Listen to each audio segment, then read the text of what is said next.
Hi hello friends, இன்றைக்கி ரொம்ப சூப்பரான கேரட் டேட்ஸ் கேக் தான். ரொம்ப சூப்பராக இருக்குங்க. கண்டிப்பாக ட்ரை பண்ணி பாருங்கள். உங்கள் ஃப்ரெண்ட்ஸுக்கு ஃபேமிலிக்கு எல்லாருக்குமே ரொம்ப பிடிக்கும். அதுக்கு ஃபர்ஸ்ட்டு 8 எக்ஸை உடச்சி ஊற்றி எடுத்துக்கலாம். அது கூட 2 table spoon cake gel add பண்ணி நல்லா பிட் பண்ணி எடுத்துக்கோங்க.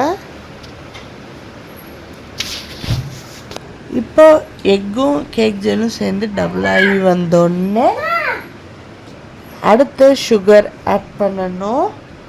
இப்போ ஃபர்ஸ்ட் கப் சுகர் ஆட் பண்ணி நல்லா ஒரு வாட்டி பீட் பண்ணி எடுத்துக்கலாம். இந்த கேக் பார்த்திங்க அப்படின்னா டேஸ்ட் ரொம்ப நல்லா இருக்குங்க. கண்டிப்பாக ட்ரை பண்ணி பாருங்கள். ஃபர்ஸ்ட்டு ஒரு கப் அளவுக்கு ஆட் பண்ணி நல்லா பீட் பண்ணிவிட்டு செகண்ட் கப்பு ஆட் பண்ணிட்டேன்.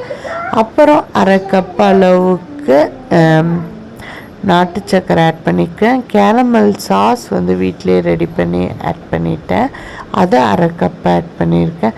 அதுக்கப்புறம் கேரட்டும் டேட்ஸும் ஆட் பண்ணியிருக்கேன். Essence milk essence, vanilla essence மட்டும்தான் ஆட் பண்ணியிருக்கேன். கேஷ்யூ அரை கப்பு, மைதா மாவு 3 கப்பு. இது எல்லாமே சேர்த்து நல்லா பீட் பண்ணி எடுத்துக்கலாம்.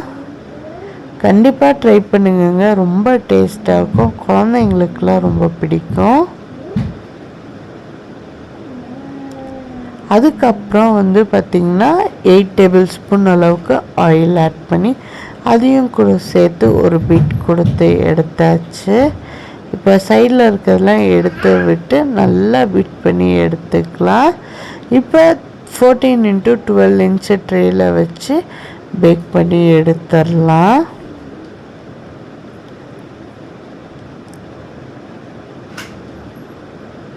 இப்போ பார்த்திங்க அப்படின்னா 180 டிகிரிக்கு 10 மினிட்ஸ் ப்ரீ ஹீட்டான அவனில் வச்சு 40 to 50 மினிட்ஸ் பேக் பண்ணி எடுத்திங்கன்னா சூப்பர் சாஃப்டான கேரட் டேட்ஸ் கேக் ரெடி ஆயிரும்.